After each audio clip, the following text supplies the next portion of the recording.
खुद के चाचा ने जब रेप किया, खून से भरी लथपथ होके मैं अपने जब चली अपने माँ के पास अपनी कहानी बताने, तो पहले ही मेरे चाचा ने कुछ और कहानी वहां बता रखी थी। मैं पहले तो आप लोगों का धन्यवाद करना चाहती हूँ ग्राम सभा का कि आप आए, मेरा इंटरव्यू लिया, मेरी हर एक बात अपने जनता तक पहुँचा रहे हो। मैं सिर्फ एक ही मैसेज देना चाहती हूँ कि मैं आप ही का समाज का पार्ट हूँ। मुझे आपसे नफरत नहीं, प्यार चाहिए और साथ चाहिए। तो मुझे पूरा नेकेड किया गया और लिटरली ट्रेनी डॉक्टर्स को बोलते, देखो इस तरह से इनका वजना रहता है, इस तरह से इनके बूब्स रहते हैं, इस तरह से ये ट्रांस होते हैं। उतने में दूसरी तरफ से कांस्टेबल आवाज देता है, सर ये वही है रंडी जो वहां पे खड़ी रहती धंधे पे। तो साहब बोलते हैं, अरे जा मेकअप कर ले, जाके ट्रीटमेंट करवा ले, कल मेकअप करके किसी और का दिल बहलाना है, कोई कस्टमर ने पैसा नहीं दिया होगा, रंडी कम तेरे को, चल निकल जा बाहर। कभी किसी फीमेल सेक्स वर्कर के बाजू में बैठ के पूछना, या फिर किसी ट्रांसजेंडर के बाजू में बैठ के पूछना, क्या तू अपना शरीर दिल से बेचती है? क्या तू अपने बिस्तर में आदमी के साथ सच्चे दिल से सोती है? नहीं। मैं क्या हूं? क्या मैं किन्नर हूं? क्या मैं गुड़ हूं या मामू हूं या छक्का हूं? ये नाम सब आपने दिए थे, बट मेरा नाम अमृता सोनी है, and I am proud to be a हिजड़ा।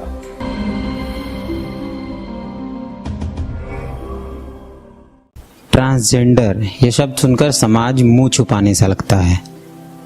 बहुत अपमान और बहुत समाज में बहुत अपमान झेलने के बाद एक ट्रांसजेंडर अगर बहुत ऊंचाई पर आता है तो उनका साक्षात्कार करना बहुत ज़रूरी हो जाता है।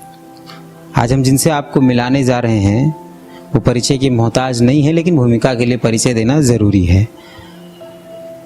और बधाई भी हम उनको देंगे और राज्य सरकार को भी बधाई देंगे कि उन्होंने झारखंड के इतिहास में पहली बार लोक अदालत में जिस सदस्य की नियुक्ति की है वो ट्रांसजेंडर है। उनका नाम अमृता सोनी है।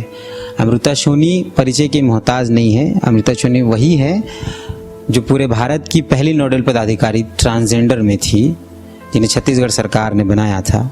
वो हमारे साथ, हम उनसे बातचीत करेंगे और लोक अदालत के बारे में भी जानेंगे, उनके बारे में भी जानेंगे और अपने जीवन काल में कितनी परेशानियां इन्होंने देखी हैं अभी तक और उसके बाद यहाँ तक पहुँची हैं, हम उनको भी जानें। मैडम आपको बहुत बहुत स्वागत है। नमस्कार। आप इससे पहले पदाधिकारी, मतलब पहली भारत की नोडल पदाधिकारी रही हैं, उसके बाद यहाँ कितना संघर्षपूर्ण रहा आपका सफर? उम्र के 16 साल में घर से निकाल दिया गया था क्योंकि किन्नर है बोल के, और ज़िंदगी का संघर्ष वहीं से शुरुआत हुआ जब घर से एक्सेप्टेंस नहीं था। उम्र का 16 साल मतलब बहुत, उस वक्त तो ना सुप्रीम कोर्ट जजमेंट था ना कोई चीज़ था, और धीरे धीरे जब आगे बढ़ते जा रहे थे लाइफ में तो हिजड़ा समाज मैंने ज्वाइन किया। हिजड़ा समाज में मैंने लोगों के घर जाके खुशियों में डांस किया। डांस करके वहाँ से जो पैसा मिलता था उससे अपना एजुकेशन कंप्लीट किया। ऐसे करके संघर्ष करते करते ग्रेजुएशन की जब बारी आई तो मुझे दिल्ली जाना पड़ा। वहाँ पे मैं इंटरनेशनल कॉल सेंटर में कुछ दिन काम की। उसके पहले मुझे सेक्स वर्क भी करना पड़ा, रोड पे खड़े रह के खुद को बेचना भी पड़ा 20-20 रुपए में। इसी तरह से आगे बढ़ते बढ़ते ग्रेजुएशन कंप्लीट हुआ। फिर उसके बाद मैंने MBA भी कंप्लीट किया सिम्बोसिस से, मार्केटिंग और HR। उसके लिए बार डांसर बनी, ट्रेन में मांगा क्योंकि साल की 4 लाख फीस कोई नहीं देता है। और जब एक किन्नर की लाइफ में ऐसा होता है ना कि जब माँ बाप साथ नहीं देते हैं और गुरु साथ दे रही है तो वो कब तक साथ देगी और फाइनेंशियली कब तक सपोर्ट करेगी, क्योंकि उनके ऊपर भी बहुत सारे रिस्पॉन्सिबिलिटीज़ होते हैं और भी चेले होते हैं, तो उन सबको भी उनको देखना पड़ता था। तो खुद एक मनी जनरेट करना और एजुकेशन कंप्लीट करना सबसे बड़ा चैलेंज था। वो सब कंप्लीट करने के बाद मैं जॉब करने लगी। मैंने ग्राउंड लेवल पे शुरू किया एज अ पीयर एजुकेटर बोल के, जहाँ पे NGO के साथ मैं काम करती थी। पीयर एजुकेटर से मैं आउटरीच वर्कर बनी, एक पोजीशन ऊपर आई। आउटरीच वर्कर्स के साथ काम करते करते मैं थोड़े दिन बाद फिर M&E ऑफिसर बनी। जिसमें मॉनिटरिंग एंड इवोल्यूशन होता है। और उसके बाद फिर मैं काउंसलर बनी, काउंसलर से प्रोग्राम मैनेजर बनी, डिस्ट्रिक्ट प्रोग्राम मैनेजर। ऐसे नीचे से मैं ऊपर तक आई। इसी बीच में मेरे साथ एक बार गैंगरेप हुआ। गैंगरेप 2012 में हुआ। उसके बाद मेरा रिपोर्ट आता है कि मैं HIV पॉजिटिव हूँ।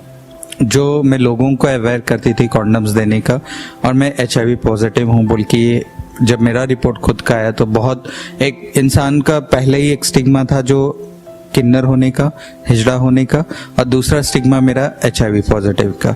तो 2 स्टिग्मा इंडेक्स बॉक्स के साथ मैं जी रही थी। तो मैंने डिसाइड किया कि मैं खुल के जीऊंगी और ओपन आउट होके जीऊंगी अपने HIV स्टेटस को। और 2012 से ही मैंने अपने HIV स्टेटस को ओपन करके काम करना शुरू किया। 2013 में मुझे HLL लाइफ केयर में एक एडवोकेसी बोल के ऑफिसर की पोजीशन मिली छत्तीसगढ़ में, जो Vihaan care and support program था जो ग्लोबल फंड का, उस प्रोजेक्ट में मैं काम कर रही थी। इस सारे दौरान मेरे फैमिली का कोई सपोर्ट नहीं रहा। मेरे समाज से थोड़ा बहुत सपोर्ट रहा, मेरे गुरु से, मेरे दादी से, मेरी नानी से, सबसे सपोर्ट रहा घर से कि नहीं तू कर रही है, कर, हम तेरे को ये करेंगे।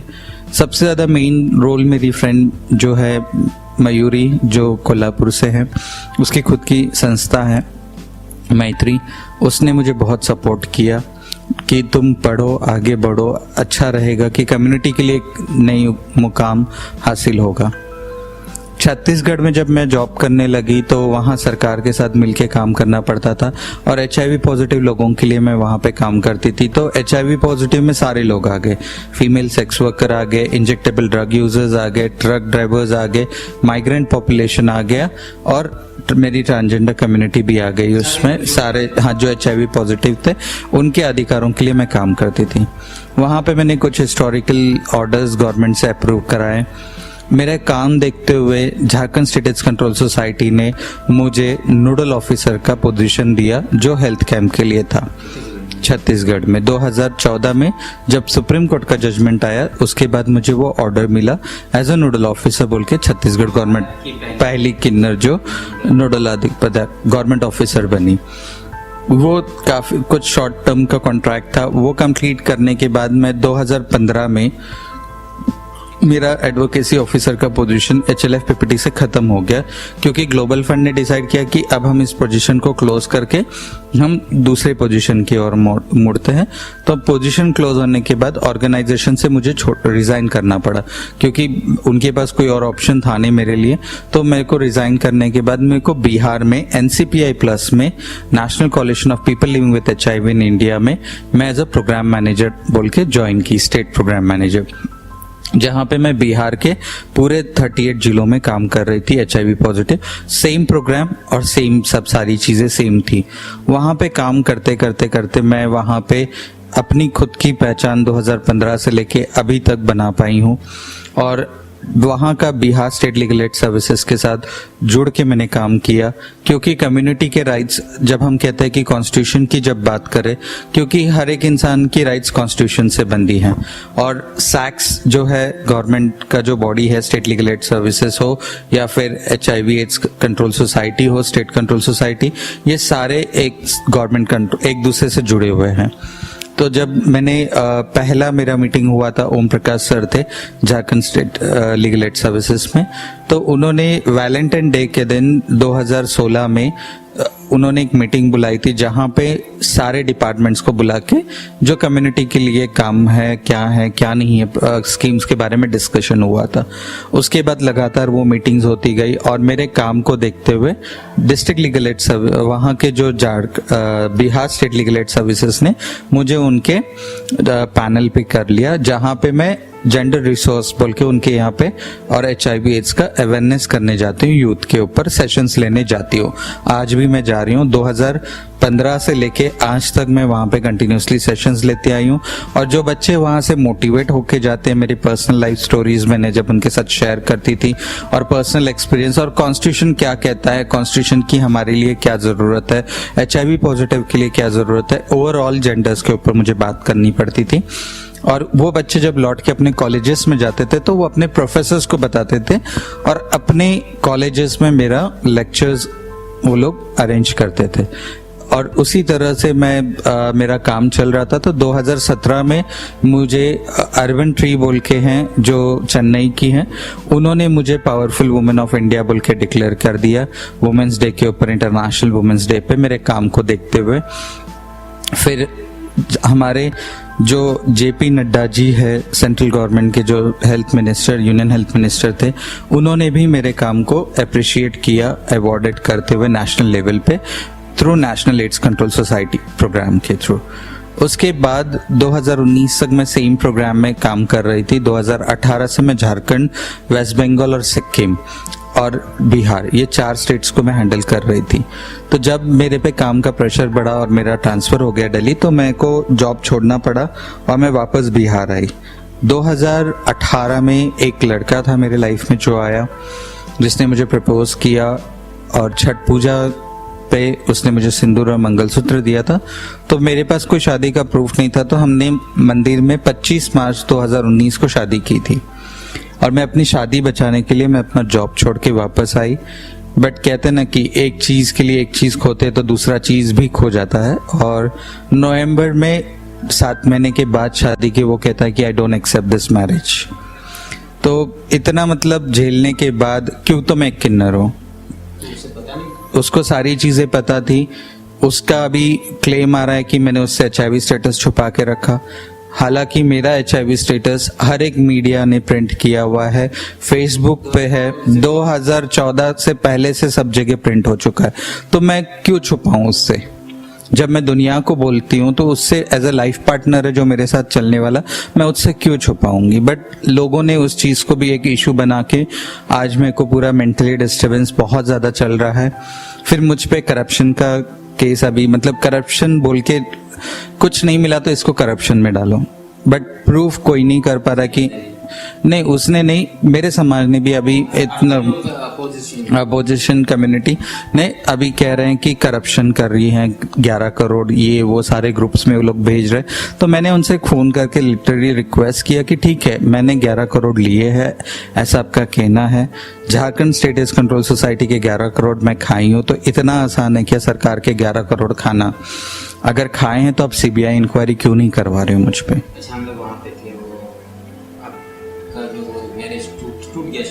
अभी मैंने महिला आयोग में केस फाइल किया है, क्योंकि आज के टाइम में जितने भी लड़के हमारे सोशल मीडिया से हमारे लाइफ में आते हैं, हमारे फीलिंग्स के साथ खेलते हैं और चले जाते हैं, फाइनेंशियली हम लॉस हो जाते हैं उसके चक्कर में, क्योंकि बचपन से प्यार के लिए तरसते आए हैं। और जब प्यार मिलने लगता है तो हर कोई इंसान प्यार के लिए, और मेरी परिभाषा है कि जेंडर में कोई प्यार नहीं, मतलब प्यार में कोई जेंडर नहीं होता है। तो फिर ये जेंडर डिस्क्रिमिनेशन क्यों हो रहा है? और ठीक है, तुम्हें मुझसे प्यार करना था, वहीं तक रहते, शादी करने तक नहीं जाते।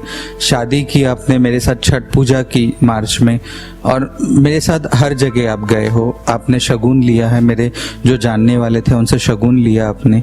उस वक्त आपको नहीं पता था कि आप एक किसी किन्नर के साथ चल रहे हो, और अब आपको लग रहा है कि नहीं, मैं गलत कर रहा हूँ, मैं गलत किया हूँ। उसके परिवार वालों ने एक्सेप्ट किया? नहीं, उनके परिवार में उन्होंने बताया नहीं। उनका कहना था कि जब तक मेरी सिस्टर की शादी नहीं होगी मैं तब तक बता नहीं सकता हूँ, तो उन्होंने बताया नहीं। और बाद में ये मैंने फिर महिला आयोग में केस फाइल किया। जब महिला आयोग में वो आए तो सीधा उन्होंने कहा कि मैं तो जानता ही नहीं है उसको, और मेरी कभी शादी हुई ही नहीं है, और मेरे पास फोटोज़ है, वहाँ के मंदिर की रिसिट्स है, कुछ लोग गवाह है। उन लोगों को तक इसने झुठलाया कि ये लोग सब पैसे से दिए हुए, खरीदे हुए लोग आए हुए, पर मैंने किसी को पैसे दे के वहाँ पे नहीं बुलाया था। मैं आज अपनी ज़िंदगी का संघर्ष बहुत कर रही हूँ। एक जॉब छोड़ने के बाद एक पार्टनर हाथ छोड़ता है तो क्या करे? तो मैंने इस रास्ते पे भी ठेला लगा के अपने आप को सस्टेन करने की कोशिश की। इतना दूर पहुंचने के बाद फिर नौकरी छूट गई, फिर पार्टनर छूट गया, फिर ठेला सड़क पर ठेला लगाना पड़ा, क्योंकि खुद का डेली वेजेस चलाना था, क्योंकि फैमिली में कोई सपोर्ट नहीं है। मॉम डैड है नहीं मेरे, दोनों चल गए हैं, तो खुद को सस्टेन करने के लिए कुछ तो करना था। और दोबारा सेक्स वर्क और मंगती पे जाती तो कम्युनिटी कहती कि हाँ, अभी इतने दिन तुमने छोड़ दिया, तब फिर क्यों आ रहे हो? तो वहाँ पे भी मैंने अपने आप को संघर्ष किया, तो वो नहीं हो पाया मेरे लाइफ में सक्सेस। तो फिर मुझे ट्राई में जॉब मिला 2019 में ही, क्योंकि ट्राई ने Jharkhand state ads control society में 2018 में टीआई प्रोजेक्ट के लिए अप्लाई किया था और 2019 में उनको वो प्रोजेक्ट अवॉर्डेड होने वाला था, बट हुआ नहीं, वो जाके 2020 में अवॉर्डेड हुआ। तो जब वो प्रोजेक्ट अवॉर्डेड हुआ तो उसके ऊपर फिर मैं 2019 से ट्राई के साथ जुड़ी हूँ और छोटे छोटे प्रोजेक्ट्स पे हम लोग काम करते थे बिहार में। अब झारखंड में हमारे पास मेजर लेवल पे जब प्रोजेक्ट्स आए तो हम लोग झारखंड ऑफिस बनाए। बिहार में भी आज भी ऑफिस है और बिहार में भी हम काम कर रहे हैं, या फिर ऐसा नहीं कि बिहार में काम नहीं कर रहे हैं, बट लोगों ने मेरे वजह से इस ऑर्गेनाइजेशन को तक बदनाम किया कि ये ब्लैक लिस्टेड ऑर्गेनाइजेशन है, ये है, वो है, सब जगह से भगाई हुई है। अरे तुम मेरे बारे में बोल रहे हो, बोलो, किसी के ऑर्गेनाइजेशन के बारे में क्यों बोल रहे हो? आज वो ऑर्गेनाइजेशन बनाने में कितना टाइम लगा, उन्होंने कितनी मेहनत की और कितने लोगों के साथ लाइजनिंग किया। तुम आज स्वार्थ के चलते या फिर अपने चलते तुम किसी के ऊपर भी ये उंगली उठा रहे हो। फिर कहा जा रहा है कि मैं बाहर से आई हूँ तो यहाँ पे क्यों मुझे रखा जा रहा है, क्यों मुझे सरकार पोष रहा है। तो कॉन्स्टिट्यूशन कहता है कि हर इंसान को इंडिया में कहीं भी रहने का अधिकार है। मैं एज ए ह्यूमन बीइंग, क्या मेरा रहने का अधिकार नहीं है झारखंड में? अभी मुझे लोक अदालत हो रहा था तो मेरी डालसा के साथ, मैं फीमेल सेक्स वर्कर्स के साथ मिलके काम करती हूँ रांची में, तो मैं उनके कुछ अधिकारों के लिए उनसे मिलती थी, बात होती थी। तब उन्होंने मुझे बात हो रही थी तो मैंने कहा सर आप क्यों नहीं ऐसा करते हो कि एक अवेयरनेस भी हो जाएगा कम्युनिटी को। आप लोक अदालत के बेंच पे किसी को भी बैठा सकते हैं, आप एक फीमेल सेक्स वर्कर भी बैठ सकते हैं, एक ट्रांसजेंडर भी। तो उन्होंने कहा कि अमृता उसके भी कुछ क्राइटेरियाज होते हैं, कुछ एक्सपीरियंस चाहिए। तो मैंने कहा सर मुझे चांस मिले तो I love to do that, जिससे कि लोगों के अंदर अवेयरनेस आए कि हम भी उस लेवल पे बैठ सकते हैं। मेरी सिर्फ इतनी ही सोच थी जो मैंने उस पोजीशन के लिए अप्लाई किया और मैं एलिजिबल क्राइटेरिया में फिट हुई बोल के मुझे वहाँ पे इलेक्ट होके मैं चेयरमैन के परमिशन से वहाँ पे मैं बेंच पे बैठी, बट मैं बेंच पे एज अ सोशल वर्कर बैठी हूँ। आप झारखंड में 2020 में 18 से लेकिन काम कर रही हैं। झारखंड में कभी भी ट्रांसजेंडरों पर बहुत कुछ कोई पॉलिसीज बन नहीं पाई और उस पर बहुत बातचीत नहीं हो पाई, कोई खुलकर इस पर बातचीत नहीं कर। आप, क्योंकि आपका 1 साल होने चला काम कर, आपने क्या देखा है यहाँ ट्रांसजेंडरों के लिए और सेक्स वर्करों के लिए? ट्रांसजेंडर्स के लिए पहले से एक उत्थान बोल के ऑर्गेनाइजेशन काम कर रहा है, तो मैंने कभी उस चीज में मैंने नहीं उनके काम में इंटरप्ट किया, क्योंकि वो अलग काम है, मेरा काम अलग है। मैं फीमेल सेक्स वर्कर्स के लिए हमेशा काम करते आ रही हूँ। यहाँ पे झारखंड में हजारीबाग में भी हम फीमेल सेक्स वर्कर्स के ऊपर जो सैक्स का प्रोजेक्ट है, झारखंड एड्स कंट्रोल सोसाइटी का जो टीआई प्रोग्राम चल रहा है, जिसके अंदर हम फीमेल सेक्स वर्कर्स एमएसएम और टीजीज के साथ वहाँ पे काम कर रहे हैं और रामगढ़ में फीमेल सेक्स वर्कर्स के साथ काम कर रहे हैं। और जो हमारा दूसरा जो प्रोग्राम चल रहा है वो टीआई माइग्रेंट प्रोग्राम चल रहा है जो बकारो में चल रहा है। तो हम इन दो जिलों में ही काम कर रहे हैं, 2 प्रोग्राम को। तो जहाँ पे, और रांची में ये female sex worker state network मुझसे काफ़ी समय से मीटिंग्स में मिले हुए थे, हम लोग दिल्ली में नेशनल लेवल मीटिंग से जुड़े हुए थे। तो जब मैं यहाँ आई तो वो लोगों को, उन्होंने मुझे कांटेक्ट किया, मैंने उनको कांटेक्ट किया, एक दूसरे की समझ बनी और हम साथ में काम कर रहे हैं। मैंने किन्नर समाज के लिए इसलिए कभी आवाज़ नहीं उठाई क्योंकि मेरा समाज सक्षम है, वो अपनी आवाज़ उठा रहा है, उत्थान काम कर रहा है, और उसके अंदर मैं जाऊं और मैं काम करूं तो उनको ऐसा नहीं फील होना चाहिए कि बाहर से आके अमृता सोनी हमारे सारे हक छीन रही है। बट उन्होंने उसी चीज़ को फील करके आज मेरे अगेंस्ट बहुत सारे आंदोलन हो रहे, सारी चीज़ें। जी, कितना लंबा सफ़र, सारी चीज़ें हमने बातचीत की, आपने बताया भी।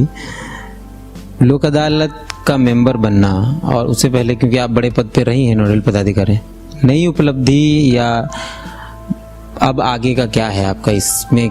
लोक अदालत में आने के बाद आपका जो मुहिम है फीमेल सेक्स वर्कर या ट्रांसजेंडरों को लेकर, तो क्या लगता है कि इसके बाद और आगे बढ़ना है कि यहीं से सारी समस्याओं का समाधान हो जाएगा? मुझे पता है, अभी सिर्फ मेरा लोक अदालत का बेंच पे ही नहीं बैठना था, मेरे को बहुत आगे बढ़ना है। मेरे को लोगों को बताना है कि हम किन्नर है तो क्या हुआ, मैं हिजड़ा हूँ, मैं मानती हूँ, मैं भी पढ़ लिख के खड़ी हूँ अपने पैरों पे।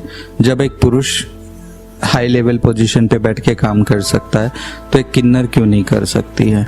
मेरे सपने और अलग है। मैं चाहती हूँ कि समाज को वो देखने का नज़रिया बदले मेरे तरफ या मेरे समाज की तरफ कि नहीं, हम सिर्फ बधाई मांगने के लिए नहीं बने या फिर सिग्नल पे, ट्रैफिक सिग्नल पे। और जो आज यहाँ की फीमेल सेक्स वर्कर नेटवर्क है, उनका सेल्फ हेल्प ग्रुप बन गया है, उनके लिए हम लोग कोशिश कर रही हूँ मैं कि उनके लिए हम कुछ लाइवलीहुड पे लाए, क्योंकि एक एज होता है जब तक सेक्स वर्क हो सकता है, उसके बाद क्या, उनकी लाइफ का आगे का क्या। तो उनके लिए हम लोग बहुत सारे कोशिश कर रहे हैं कि हम उनकी ज़िंदगी में कुछ बदल ला सके। उनके बच्चों के लिए जॉब अवेलेबिलिटी करवाना, एजुकेशन अवेलेबिलिटी करवाना। सरकार करेगी, उम्मीद रखे हैं, क्योंकि हमें अपने भारत के संविधान पे भरोसा है। स्टेट गवर्नमेंट इस पे काम करेगी, स्टेट गवर्नमेंट भी काम करेगी, क्योंकि हम लोग जब तक मुद्दे लेके जाएंगे ही नहीं स्टेट गवर्नमेंट के पास, तो सरकार तब तक कभी नहीं समझ पाएगी कि हाँ ये मुद्दे हैं, इन मुद्दों को देखना ज़रूरी है। और मैं चाहती हूँ कि जिस तरह से मैं आज एक बेंच पे बैठी हूँ एक जिला में, मेरा समाज हो या फिर फीमेल सेक्स वर्कर समाज हो, हर एक जिला में लोक अदालत के बेंच में हो, और सिर्फ एक ही बेंच नहीं, जितने बेंच हो हर बेंच में एक रिप्रेजेंटेटिव कम्युनिटी से हो, या फिर HIV पॉजिटिव कम्युनिटी से हो, या फिर फीमेल सेक्स वर्कर कम्युनिटी से हो। मुझे हमेशा कहा जा रहा है, अभी कुछ रूमर्स और कंटिन्यूसली मैसेजेस पढ़ रही हूँ कि मैंने सबका हक छीना। अगर मेरे को हक ही छीनना है तो जो बाहर से आईएएस आके यहाँ पे काम कर रहे हैं, जो बिहार से हैं बट यहाँ पे पोस्टेड है, क्या वो झारखंड के अधिकारों को नहीं छीन रहे? झारखंड के बच्चों का तब आईएएस बनने का जो आईएएस है उनके लिए कुछ नहीं हो रहा है। और एक सिर्फ मैं हिजड़ा होके आज अगर मैं यहाँ पे किसी पोजीशन पे मुझे इलेक्ट हुई हूँ तो मैं लोगों का अधिकार छीनने लगी। लाइक ये सुन के मैं बहुत सरप्राइज हो गई। अंतिम सवाल है, लॉकडाउन जो पूरा 1 साल रहा और उसमें ये बातें रही कि सोशल डिस्टेंसिंग, फिजिकल डिस्टेंसिंग रखना है, क्योंकि आप फीमेल सेक्स वर्करों के बीच काम करती हैं, तो सोशल डिस्टेंसिंग, फिजिकल डिस्टेंसिंग उनके काम में लागू नहीं होता है। 1 साल हुआ पूरे लॉकडाउन का, अभी भी चीज़ें बंद ही हैं कई चीज़ें। आपने क्या देखा, कैसे उनका जीवन बीता और कितना सरकारों ने मदद की और कितना संस्थाओं ने मदद की? ये तो आप उनसे अगर पूछोगे कि अमृता सोनी ने क्या किया तो वो खुद ही बता देंगे, रोमा दी और बाकी सब लोग, कि अमृता सोनी ने लॉकडाउन में उनके साथ कैसे काम किया।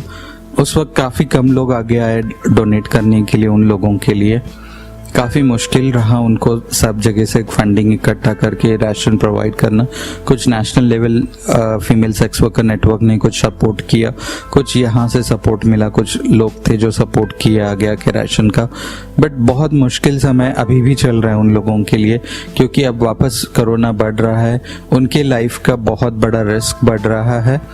तो मैं आपके थ्रू झारखंड गवर्नमेंट से रिक्वेस्ट करना चाहती हूँ, जितनी भी बहनें हैं जो सेक्स वर्क कर रही है उनको वैक्सीन लगना बहुत ज़रूरी है, क्योंकि उनका लाइवलीहुड सिर्फ सेक्स वर्क के ऊपर है। क्योंकि आज एजुकेशन लेवल नहीं है, और हर एक महिला की अगर हम कहानी सुनेंगे तो उसके पीछे बहुत रोना भी आता है कि आदमी औरत को कहाँ लाके किस मोड़ पे खड़ा कर देता है, और वो भूल जाता है कि जिस औरत को मैं जहाँ पे छोड़ रहा हूँ वो औरत आगे कैसे सरवाइव करेगी। तो बहुत सारी ऐसी चीज़ें हैं, इसीलिए मैं झारखंड गवर्नमेंट से रिक्वेस्ट करना चाहती हूँ कि ये जो वैक्सीन जो ड्राइव चल रही है स्पेशली अभी फीमेल सेक्स वर्कर्स के लिए चलाया जाए और उनको ये वैक्सीन दिया जाए, जिससे कि वो सेफ्टी तो एटलीस्ट फील करे। क्योंकि अगर कोई बहन मेरी बीमार पड़ेगी अगर कोरोना से, तो उतना उनके पास फाइनेंशियल सपोर्ट नहीं है, और जो झारखंड की अभी स्थिति है, जो बेड्स अवेलेबल नहीं है गवर्नमेंट हॉस्पिटल्स में, उन सब में उनको प्रॉब्लम फेस करना पड़ेगा।